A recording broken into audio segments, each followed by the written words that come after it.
Thank you, Nate. Thank you, everyone. It's really a great pleasure to be back in Dallas. I like the idea that, it took 6 years, 2 children, many projects, but I'm back here, and Dallas has a kind of special place in my heart as an architect, since both Dan and I were very early on involved with the dream that became a reality of the Dallas Arts District. And it's so, we always think of the city as a place where, incredible people make things happen. And certainly cities around the world can look at this place as a model. So tonight I wanted to take you through our work through the specific lens of making a book about the work. It's been almost 15 years since the kind of start of WORKac, and the geograph, as we call it, Dan and I, because it's not really a monograph since we don't always agree, and much of the work is founded on a kind of productive disagreement. So this geograph is, for now, the working title is "We'll Get There When We Cross the Bridge," an idea that we often use in terms of trying to kind of flip things on their head or try to reread the everyday life from a kind of different perspective. We've been involved in making books for some time now, and it's a way for us to really think about architecture as, not as autonomous, but to think always about architecture as a way through which to understand the world, and to also think architecture to understand that through architecture and through design we can explore a set of questions. And some of the early questions that we explored were the question of food and cities. And this is Dan, my partner, trying to sell the book that we made for this investigation at a farmer's market. The book was called Above the Pavement, the Farm, but somehow the excessive scale made it almost invisible.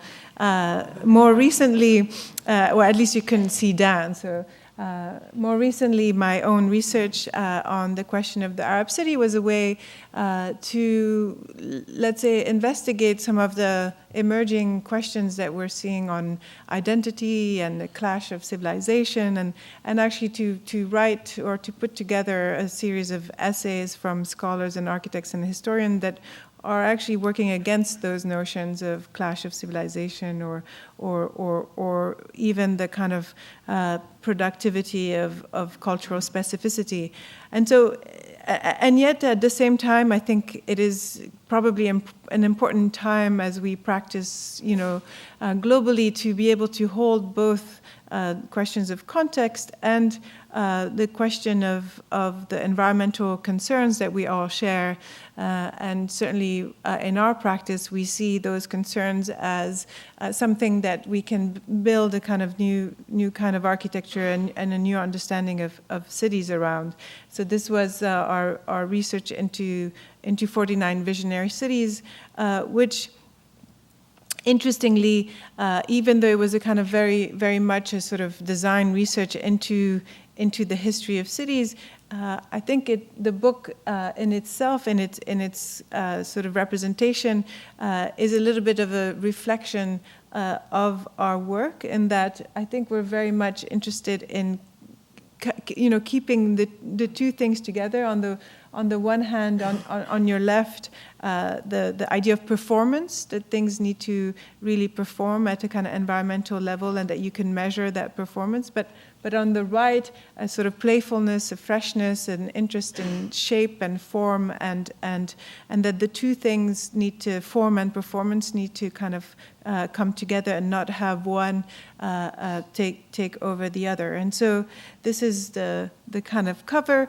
And so now, after having done a number of these kind of more research-specific books, we're taking this moment to take stock of the practice through a set of themes. Very aware that our approach to architecture is an approach to life, that architecture and life are completely integrated, and so This is Aya and Camille, the kids that occurred in the last 6 years in our apartment in New York. And I think we, if in our work, if you had to choose between art and life, you would always choose life. And so that sense of the everyday kind of transpires through the work.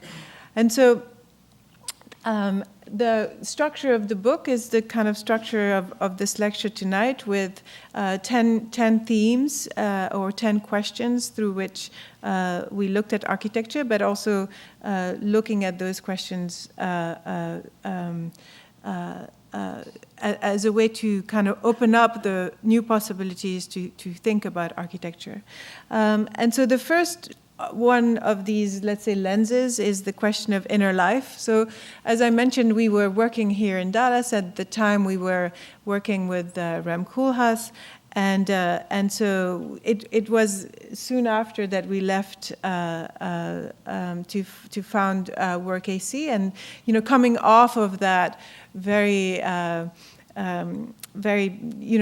high of working on such incredible projects, large scale, all over the world. Our first project was a doghouse, and so we decided that we had to keep our spirits up and our big ideas, and so we designed a doghouse for the urban dog to experience the life of its rural cousins, chasing butterflies, etc., all within a kind of virtual environment of treadmill and odor machine.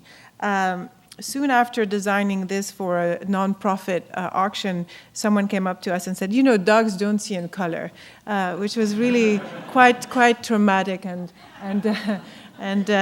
but color and representation and drawing is a real pleasure for us, and it's space of imagination. And so we make models, and when we started the practice, there was a sense of not only a kind of going back to basic, but almost wanting to have a sort of childlike approach to architecture, a sense that architecture sometimes can be as simple as graphics or super graphics, as thin as a piece of fabric that folds on itself and create different scales and different environments.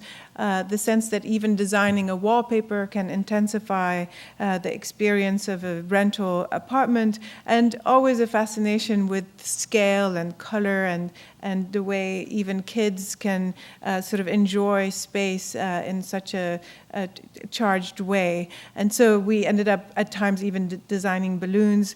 It's very funny because when we actually Dan designed this balloon, and at the time I was like, this is so ugly. It was for the Aspen parade. And what's interesting about time and reflecting, sort of 10, 12 years later, is that these shapes now have a sort of a renewed interest in the field, and I think it's a little bit more interesting and playful than I thought it was when it was first created. And so many of these ideas actually came together in the project we designed for Lila Rose. It was one of our first projects in New York, a 6,000 square foot loft. And Lila and Brandon were very sort of, let's say, concerned or intimidated almost by the amount of space that they had gotten, certainly for New York, quite a bit of space. And a very interesting setup where they got the ground floor and then the basement and then the sub-basement.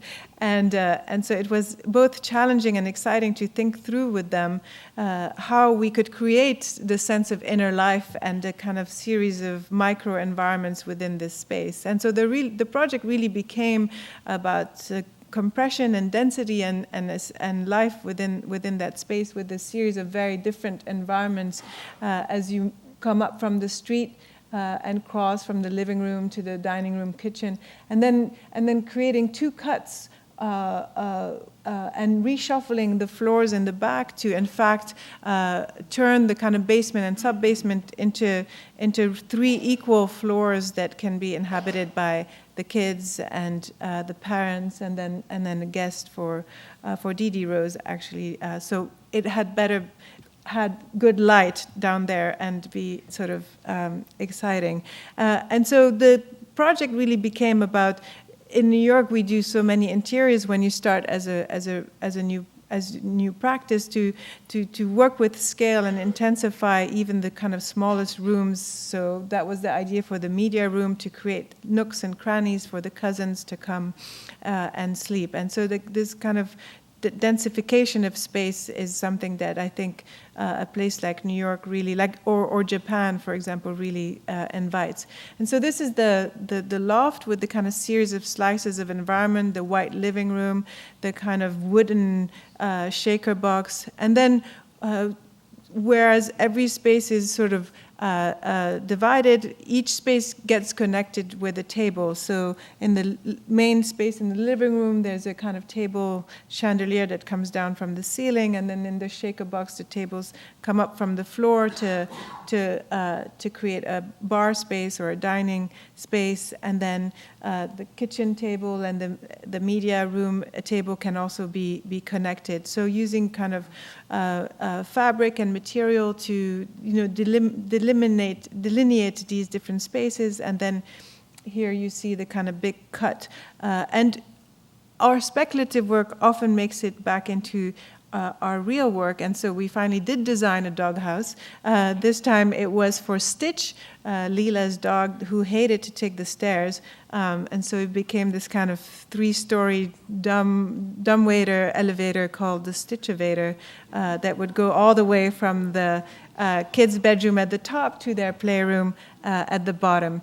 And finding ways to bring natural light always into the spaces in New York here, creating skylights and cuts to bring light into the master bedroom, or carving a courtyard all the way in the back. Here you're already at -15, but you get a lot of natural light. And of course, the tequila nook, all the way down in the basement, nestled where time stops in a kind of very Texan fashion, and where there's a lot of kind of fun that occurs with the kind of philanthropic events that Leela and Brandon have kind of hosted.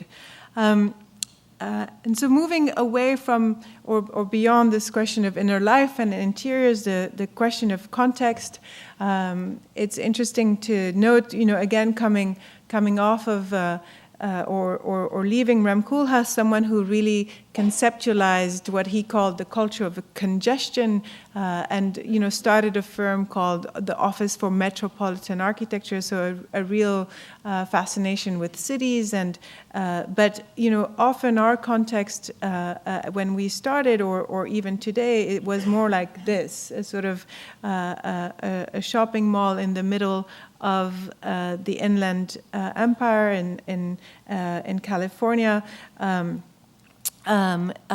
just kind of where we were invited to design a new store for anthropology, and the shopping mall was called Dos Lagos. There were no lagos, obviously, when we arrived. So a sense that nature today is completely constructed and artificial, and that it needs to be reinvented as much as we reinvent architecture.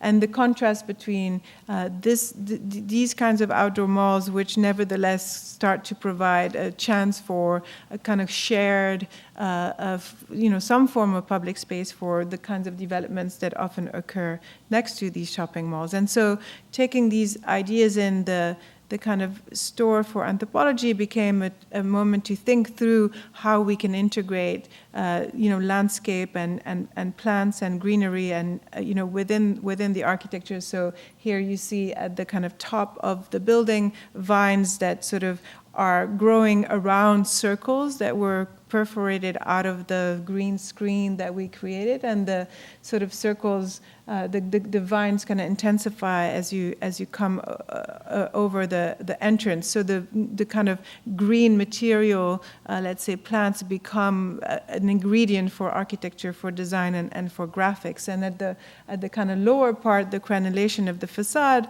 to allow sort of areas for shade and for kind of stopping and sitting down and having a break, and always trying to kind of keep a sense of openness between inside and outside with this kind of folding screen as opposed to doors and an air curtain. And when you come in, there's a kind of moment of no shopping where trees are growing. This is a kind of courtyard.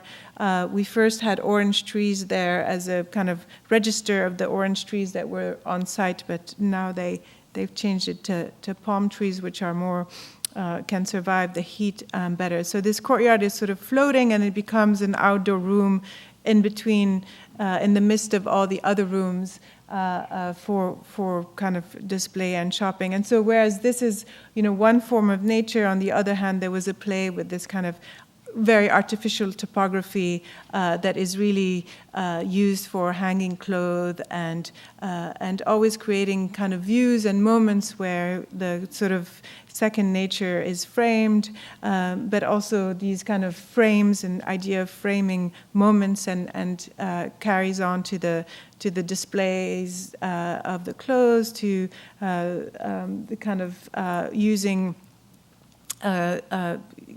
imagery, of nature, flamingos, etc., foliage as a kind of wallpaper throughout the space, and contrasting that with the very kind of artificial approaches to, and very graphic approaches to the room.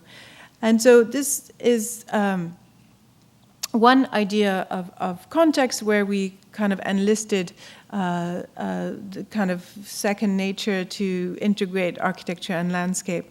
And another very different context where we nevertheless kind of took inspiration from similar ideas is for the Queens Library in Kew Gardens Hills in Queens in New York. This was the existing library, and we were invited to build an extension for it.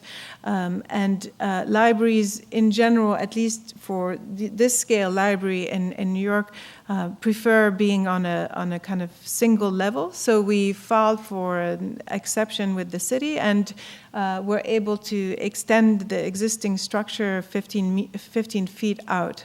And there was a tiny garden in the back of the library, which we thought, it's amazing that even in the smallest nook in the city, you have someone growing tomato plants. And so the idea became to create this kind of green loop around the existing building and articulate the loop up and down to echo the sort of typologies of very residential typology of the houses around. And so this became the kind of proposition where, even though the scale is a single level and it echoes the scale of the houses around, it nevertheless sort of goes up and down to have some kind of monumentality, or at least an institutional quality, as it lifts up on one hand to mark the corner, and then on the other is a kind of mini-me version for the kids, where it kind of goes up a little bit less. And what was interesting for us about articulating this loop is that we were able to, again,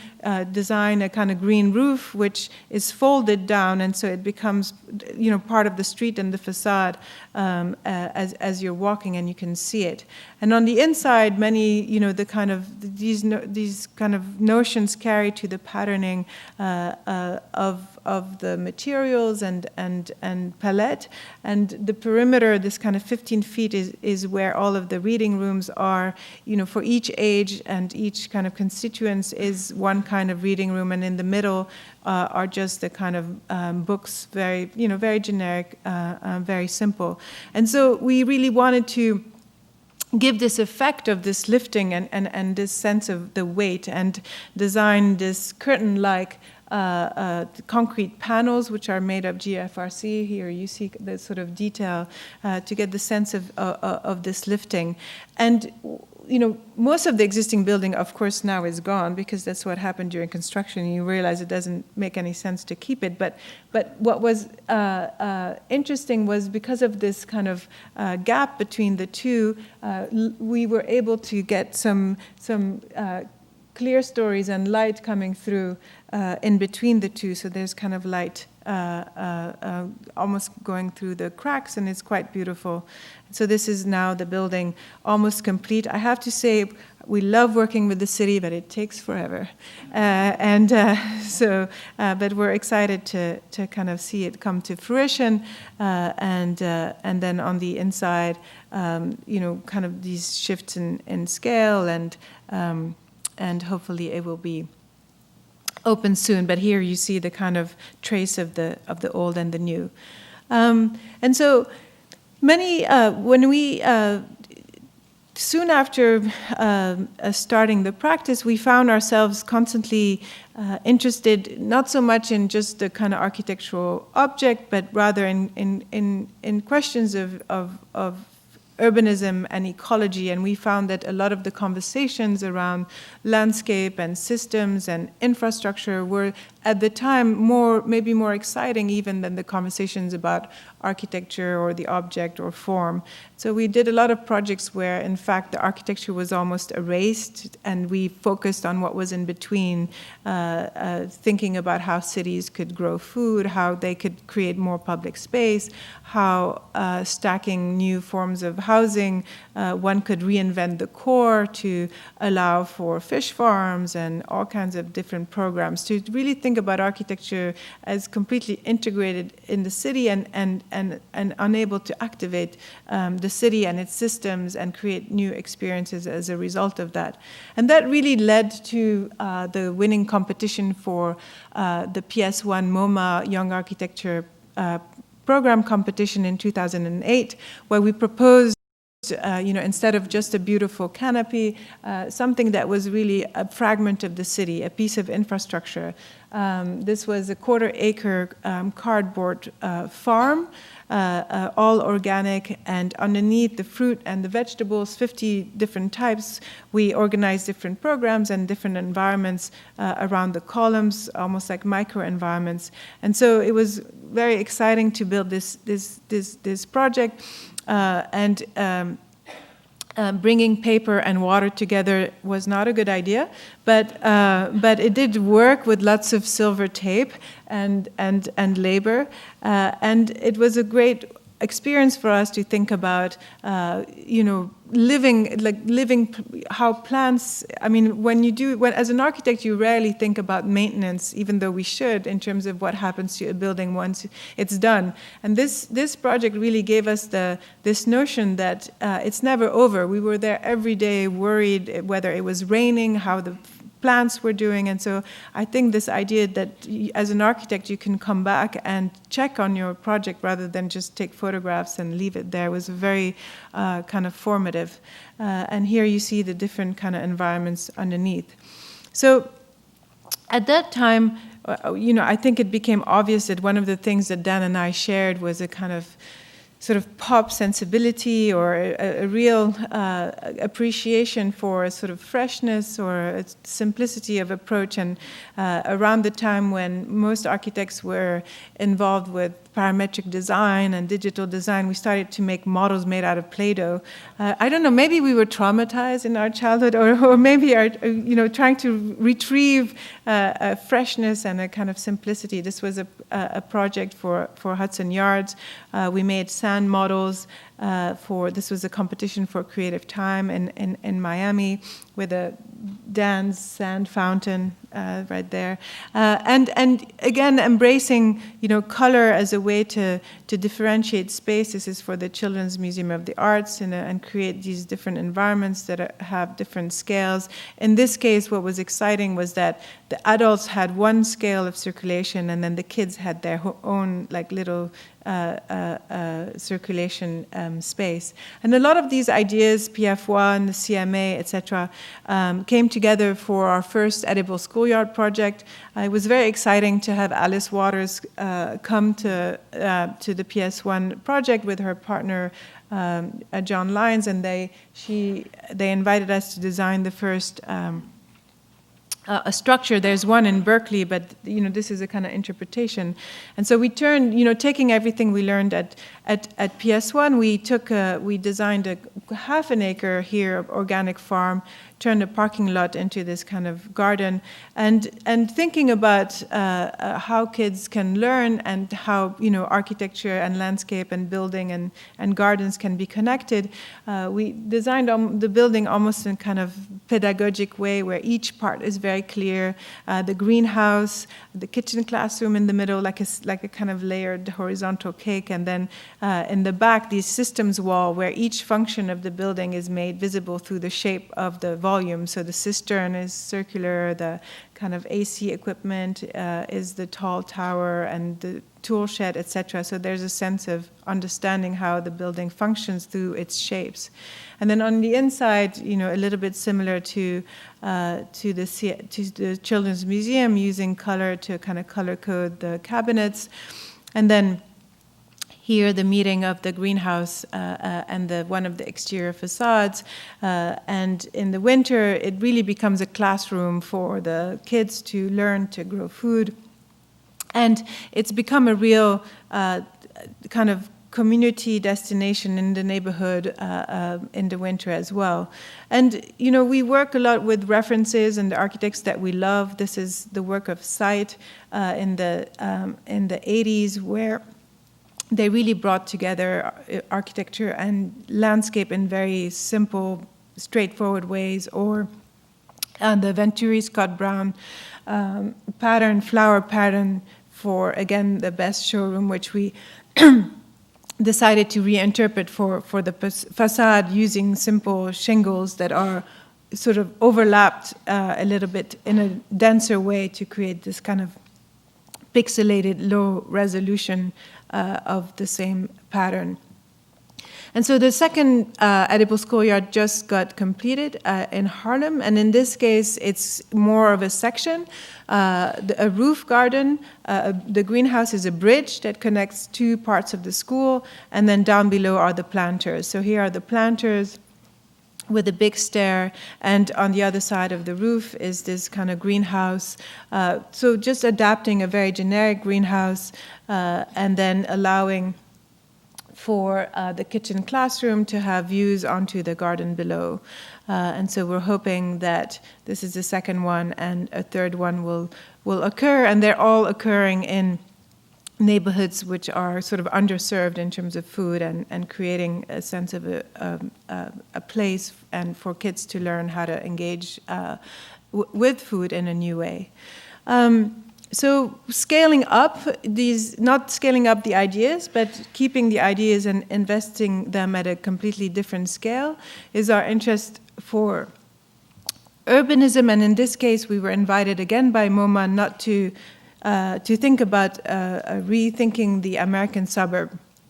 It was on the occasion of the exhibition Foreclosed, Rehousing the American Dream, where we thought, it's interesting because the suburbs can be really criticized, but on the other hand, there's something about them that people really love. They really love the Ebenezer Howard's idea of bringing the town and the country together.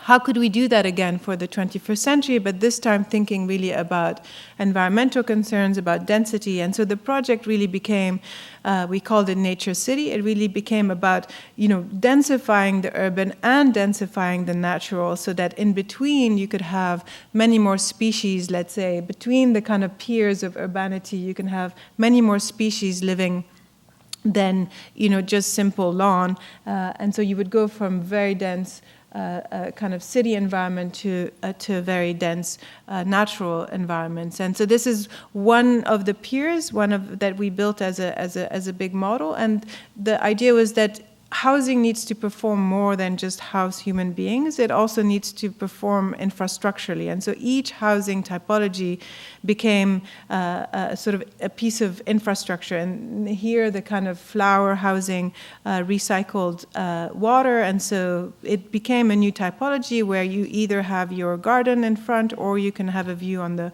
kind of recycling water ponds in the back. thinking about towers and reimagining how the core could enable water collection and then create pressure for the water to circulate throughout the new part of the city, working with existing typologies of kind of suburban housing, but stacking them in new and interesting ways to create towers, creating sort of three-dimensional, elevated public parks, which nevertheless also would house, apartments and residential underneath. And again, thinking about housing typologies which would enable species and animals to go underneath it, so really working with section. And then finally, the most density we were able to get, and this was a kind of discovery, was, just kind of reducing the space in between the houses, putting the kind of garden on the roof, and that really created incredible density. And many of these ideas now are going into the 7 University campus project in Weifang in China, looking at a gradient between high density and then sort of much more, large swath of nature.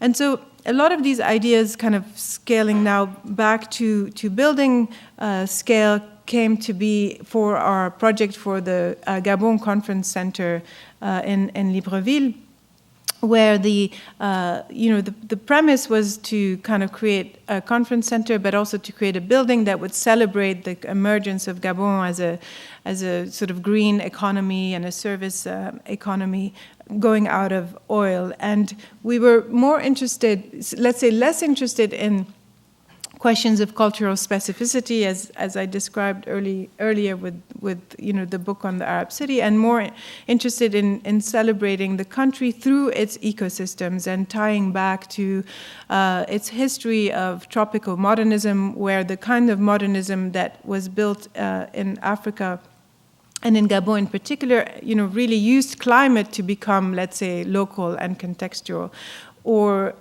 building on the work of someone like D'Olivo, an Italian architect who was very close friends with Paolo Soleri, had visited him in Arizona, and so developed a master plan for the city that has this kind of organicist sort of approach, let's say, to a kind of urban setting. And so this is the conference center, a circle that's eroded and perforated by 4 courtyards. Each courtyard is one sort of landscape from or kind of environment from the country, and the roof is the shallowest courtyard, which collects the water that then gets recycled throughout ponds in the landscape around.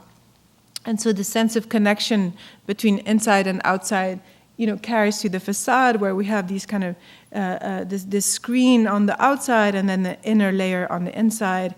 So the screen is made out of these louvers that are local limestone, and so you either have a sense of transparency between this, behind the screen, or you have a sense of openness where you have these kind of punched openings for the gardens. And in between the 2 facades is a promenade, which we imagine to be for informal meetings, where you can either look out on the diplomatic park or look in towards the courtyards. And the 2 skins only are sort of separated at the perimeter, but only come together where the courtyard is, to create these kind of smooth stone surfaces that then hold all of the plants and the trees. And building on some of the ideas of Nature City and and the tower in particular, was the sense that you could, again, celebrate the water collection and express it through a waterfall. This was half a scale that we built in Vermont to design the waterfall. And so in the plan, you see the kind of erosion with these courtyards that are always present and create a sense of weight even on the inside, or the sense that the roof in the main auditorium is articulated as a topography to collect the water. And each smaller venue is connected to an outdoor courtyard. And for example, in this one, you really have the sense of the orchard courtyard below, or in the kind of rainforest auditorium, we sort of used these tubes to create a sense of a rainforest. the two here intersecting courtyard and this other auditorium, there's a window onto the outside. And when there wasn't a window for the smallest auditorium, it was the geometry of the shape of the room and the facade, which created this kind of Turrell-like artificial opening. And at the top, just a kind of view onto the water collection. And it's right now under construction, moving a little bit slow. The problem with trying to get out of a gas economy is when the gas prices crash, and then you have to wait. And so coming back with many of these ideas to New York itself, and the sense that even when we work with an interiors project, we're always thinking about urbanity, about density, about compression.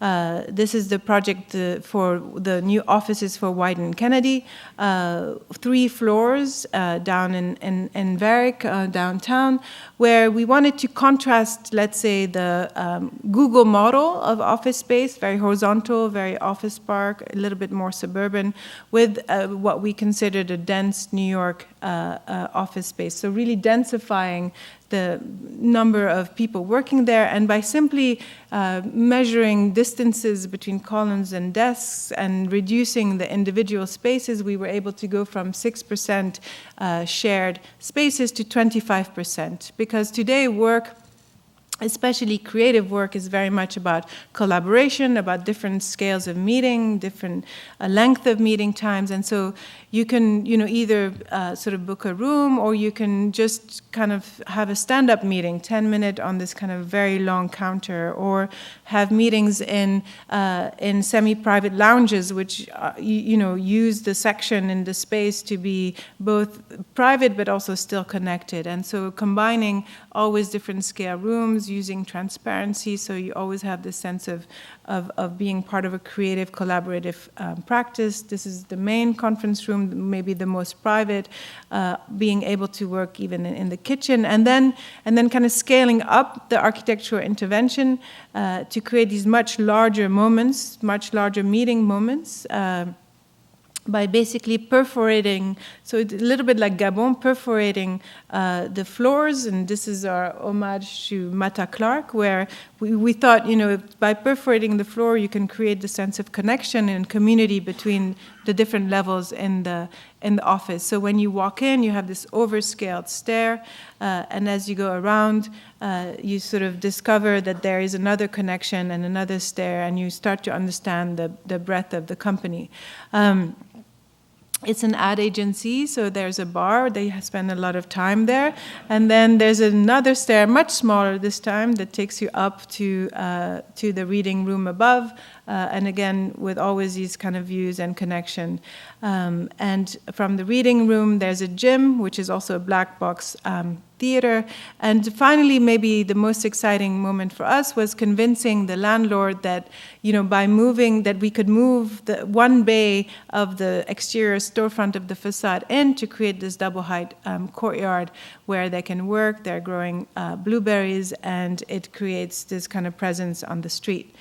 And in fact, I think, we think about sustainability and green design as something that is done from scratch and then meets performance. But actually, preservation is one of the most sustainable things you can do. And certainly in New York and in existing contexts, it's become maybe one of the most exciting things in architecture when you think about it in radical ways, to kind of work with an existing fabric. And this became evident with our first project for Diane von Furstenberg, where we built basically an entirely new building within existing facades. And here, because of the depth of the building and the fact that this was a fashion showroom, fashion offices, natural light was really critical. And so a lot of these ideas of bringing the outside in started at that time. So we kind of designed this, what we call the stair de Lear, a very, very large kind of shaft that cuts 6 stories and connects all of the different programs across the building, from a store at the bottom to the showroom, but also allows for, spaces underneath it for the display of art and a kind of gallery moment. This is the showroom, and always connecting the place of displaying the clothes with the design of it, so showroom connected to offices. And at the top of the stair, to intensify the natural light, we installed 2 heliostat mirrors. So one of them tracks the sunlight and shoots it to the 9 fixed mirrors, which then shoot it back down the stair. And working with Swarovski, who were very excited to donate 6,000 crystals to Diane for free, we designed this guardrail that is actually braced, that is cabled, that are braced with the crystals. And so when there's a cloud that goes by, you really have a sense of the change of light in the space inside. And at the top of the stair, you saw the mirrors, but there's also a library, Diane's office, and which is kind of slightly recessed and quite invisible from the street because it's behind a kind of bulkhead, and then her penthouse at the top, which now is quite visible from the standard, which at the time was still under construction. And at night, it really becomes a kind of beacon for the neighborhood. For the Blaffer Museum in Houston, much smaller but very strategic intervention. We also worked with the existing building, kind of reorganizing the entire circulation on the inside to liberate the gallery spaces and bring the circulation to the outside, so it becomes a sort of canopy. It announces the museum and frames views in and out of the museum. And this is the kind of liberated gallery space, and even enabling art to occur even in the kind of smallest spaces in the expansion. New Holland Island is another place where we experimented with preservation, transforming this existing island and warehouses into a cultural center. The challenge was, how do you insert very large programs within these very dense bays? And here too, we decided to subtract, to kind of perforate, larger spaces instead of adding and connecting them with this kind of public path that becomes an interpretive path within the warehouses, and really enables the ground to remain public and the roof to be public, and then all new residential and office spaces are kind of sandwiched in between. And it was really important to enable the public to move through these new warehouses.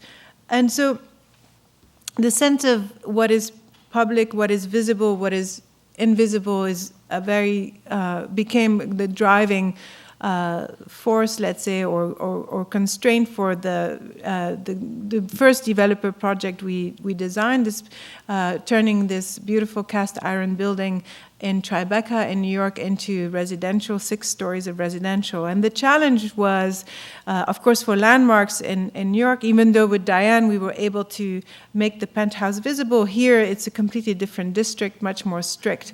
And we weren't so lucky because in front of our building was this extremely low building, so you could really have views onto the penthouse from very, very far away. But we thought, because when we started to analyze the bulkheads of the adjacent buildings, we realized that by just basically registering, let's say, the cone of vision, you could actually end up with a very articulated roof for the penthouse, very architectural, but completely invisible from the street. And then taking this idea of topography and carrying it to the apartments below and creating these stepped topographies where the kind of bathroom has a little greenhouse, tiny greenhouse where ferns grow when you take a shower because of the steam. So always finding ways to create a sense of scale and density and bring the outside in, even through the design of tiles and materials. So these are the kind of lower apartments, individual apartments, and at the top, as you can see, the penthouse is not visible, but from the roof of the buildings around it, it's quite articulated as this kind of shadow line of the bulkhead that sort of comes up and reflects the the light and the buildings around. And on the inside, it's quite simple, 3 stories with the kind of diagonal stair that connects 2 of them, and then the highly articulated ceiling that sort of comes to create this house-like shape in the front, and then always a sense of creating a space for outdoors. And this is the elevator bulkhead, which became a hot tub, which is fun to use in New York, although we haven't used it. But then thinking about the facade, the capitals were missing, and we thought, this is an occasion to again think about preservation in exciting ways. So we invited Michael Hansmeyer to reinterpret the Corinthian column using scripting and computer software. And so these are the new Corinthian column, which capitals, which from afar look original or old, but actually are completely contemporary and new. And so I think now we're at a moment where these kind of very large-scale projects and the interiors are really, intersecting again at the scale of the building and really the question of the envelope, which ultimately is architecture, or this kind of boundary between inside and outside. And we started to really think about that when we are currently designing a storefront for a parking garage in Miami, and many of the, which is quite interesting that the design district is inviting architects to try to make these buildings a little bit more exciting. But usually this is happening through material investigation, through fabrication, etc. And in our case, we thought, this is Miami. It doesn't have a lot of how can we intensify, let's say, the public space? And so we took the 4 feet that were given to us and tested a number of options and said, we should really create a kind of vertical promenade with lots of activities, the thinnest, most vertical possible public space. And so this became the storefront. It's actually a series of programmed spaces, art spaces, kids spaces, a water collection, so that between parking your car and getting on the sidewalk, you can kind of walk through not a fire stair, but this kind of very exciting series of events and experiences, and it's called the Miami Collage Garage because every architect a series of architectural interventions are abutting one another. But in our case, instead of just having a line, we decided that the architect Jürgen Meyer and us would kind of hug and turn the corner together. So we designed the corner together, and it may be very ugly, but we're sort of excited about the idea. So let's see. And more this last summer, we kind of pushed further these ideas for the Beirut Art Museum competition. We got second place. Second place sometimes is good because you don't have to worry about building it. You're happy. And Beirut is a Mediterranean city, and climate and the negotiation of climate is very strong. And one of my favorite things about the city is its balconies, because the balconies are always a space between inside and outside, between what is very private and what is very public. And more recently with new developments, residential towers are starting to look all glassy and flat, or balconies are getting shut in. And so we wanted, even though this was a museum, we thought, we should engage with this, history and legacy of the thick envelope. And so the project, this is the site where, the museum at the corner and residential towers in the back, and a proposal for a series of outdoor rooms here in the garden. But more importantly, the idea that, we design very flexible, very open gallery spaces in the middle, and then at the perimeter create this very dense series of small vertical rooms that could be outdoor gallery, that could enable kind of circulation for people even who are not going to the museum, or community spaces, etc., and to create a kind of very thickened, very active envelope that becomes part of the public realm and brings art to the city beyond through these series of rooms. And here you see a little bit like Gabon, the plan, there's a kind of erosion of the spaces inside, and always the sense of kind of perforating and negotiating between the galleries and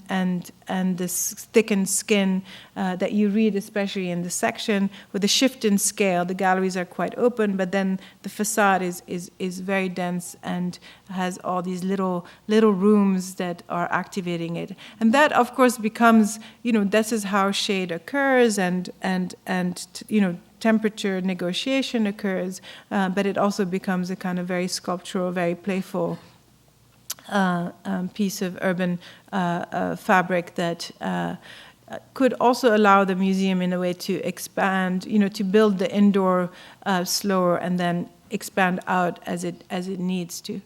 And finally, the last project and the last theme in a way is the greenhouse. By now, we're kind of obsessed with green in all its ways, but American practices often start with the house, and we are maybe ending or rediscovering the house. And because nobody commissioned us, we commissioned it for ourselves. And it's a small guest house in Arizona.